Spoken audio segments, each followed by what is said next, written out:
as we all do know, Studio Series created a new line called Studio Series Gamer Edition. Now this is based off the game. So far we are in the War for Cybertron line. Now even though it's been a little, I do see this line having so much potential and them creating some really fantastic character design. So here are my top 5 most wanted Gamer Edition figures.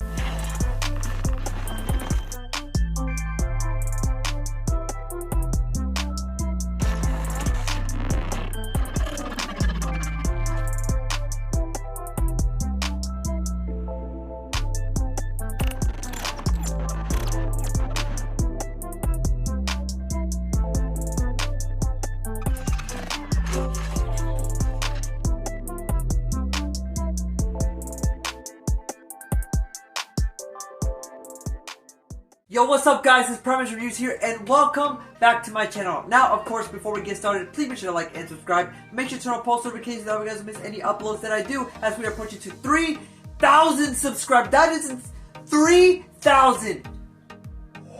Thank you guys so much for almost 3,000 subscribers, so please make sure to subscribe. Please make sure to smash it. Now, where was I?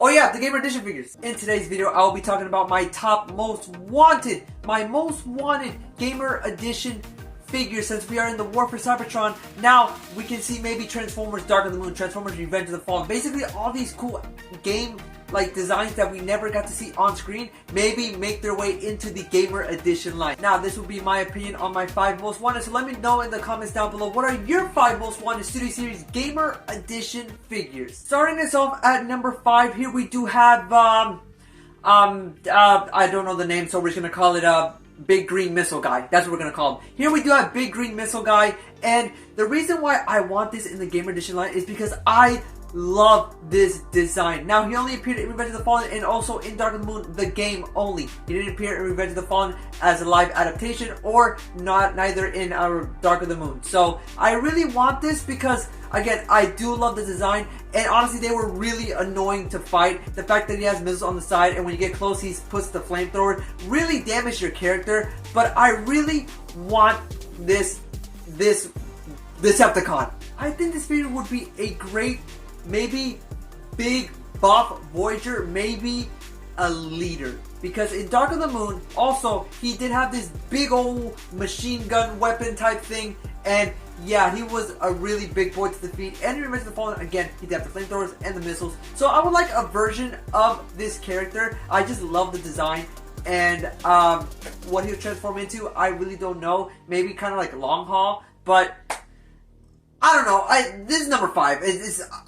I like the design, okay? Coming in at number 4, here we do have the Transformers Revenge of the Fallen Autobot Breakaway. Now, he was only playable in Transformers Dark of the Moon, as he did appear briefly in Transformers Dark of the Moon in Stratosphere, but other than that, that was basically it for his role there. But in Transformers Revenge of the Fallen, you can play as him in certain missions, and yeah, I really want this guy to become basically an updated version of that old, when it came out, like 2009 figure. Now that figure was, back then, like, superior. It looked amazing. Now, if we can get an updated version of that, that would be amazing. I honestly do feel like that this guy has the potential of being a great Voyager class. Now, in the original, he was a deluxe class, but I feel like this would be a good Voyager, as it'll give him enough space, because in the game, he was huge. He really was huge. Plus, he is a jet, so he kind of has to be a Voyager, but I just love the design. It's sad that we didn't get to see him in the movie, nor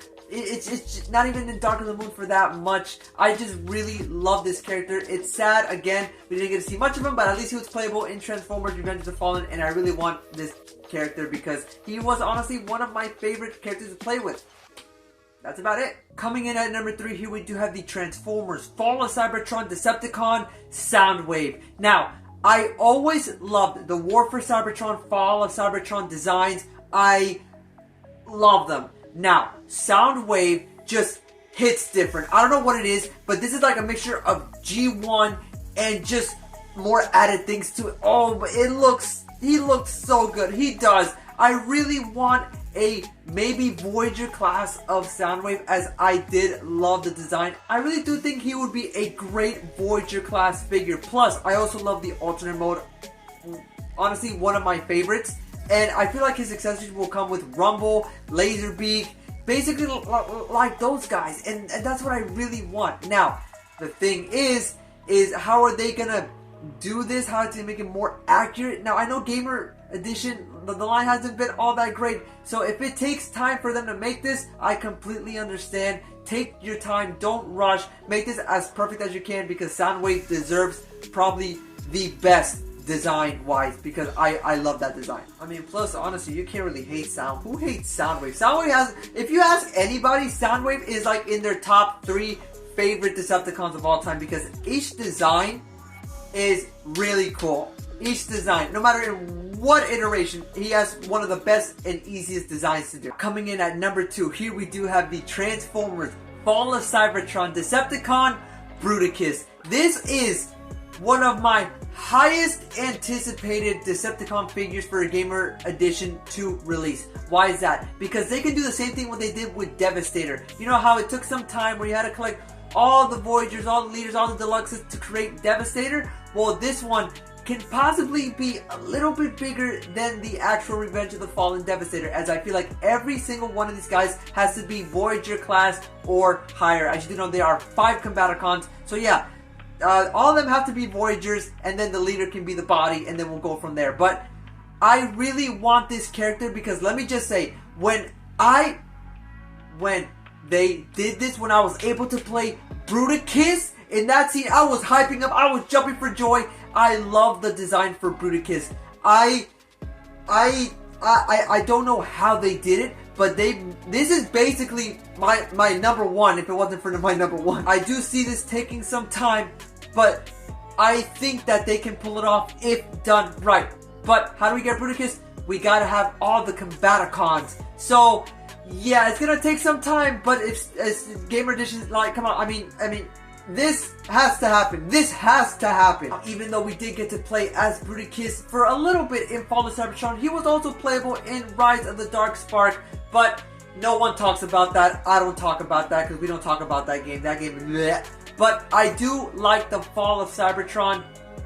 I love playing this character. Every time I play the campaign and I'm like, I can't wait for this part, it's because I get to play as Bruticus. Bruticus comes in at number 2. I do feel like that this could have so much potential if done right. Gamer Edition, please. Now, coming in at my number 1, here we do have the Transformers Dark of the Moon Autobot Warpath. Now, I know that Bruticus is number 2, Warpath is number 1, but you guys have to understand, Warpath is one of the most underrated characters and underused characters. Now, I know he was in War for Cybertron and Fall of Cybertron, but we didn't get to see him in Transformers Dark of the Moon, the movie. And apparently, this takes place before the Transformers Dark of the Moon, the movie. So, Warpath was canon.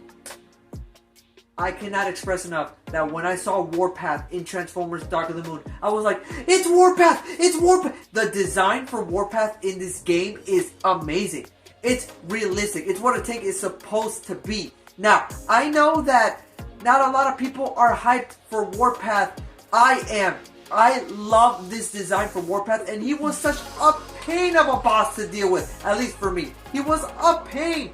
But when you're able to play him in Transformers Dark of the Moon, let me just say that I was hyped and I was happy to play him, because this is honestly one of my favorite designs for Warpath that I have ever seen. Now, it sucks that he died in the game. I really didn't want to have to kill Warpath. I really didn't, because I love Warpath. I love the design. I love this character.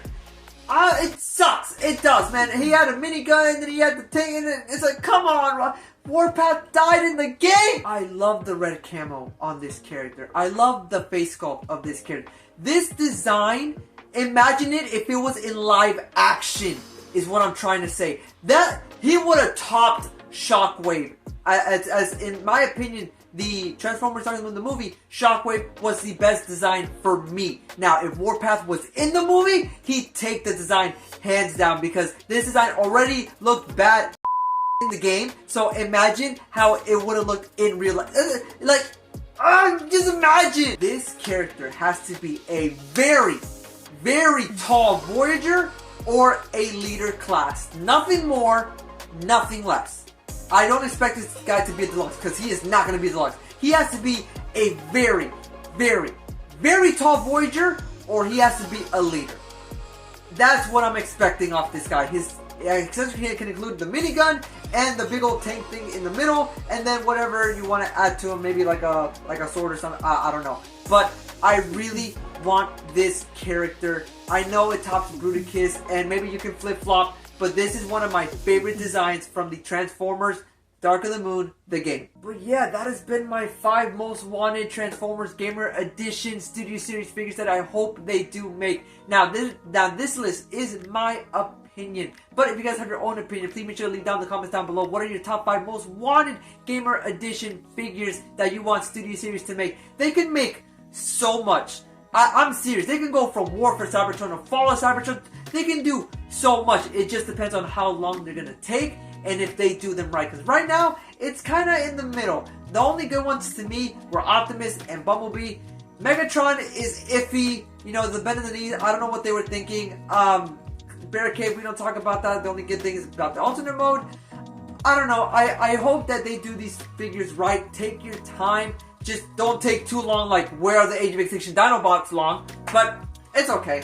But that's gonna do it for me. If you guys are new to the channel, please make sure to like and subscribe. Make sure to turn on post notifications so I'll get to any uploads that I do. And yeah, it's been like a little video type thing that I did enjoy. And if you guys want to make sure to subscribe as we are approaching the 3,000 subscribers, please make sure to smash that subscribe button. And why not like this video, because that really helps me a lot. But that is Brain Primates Reviews. Remember to stay calm and keep moving on. So I'll make sure to see you guys all in the next one. Till all are one. Bye!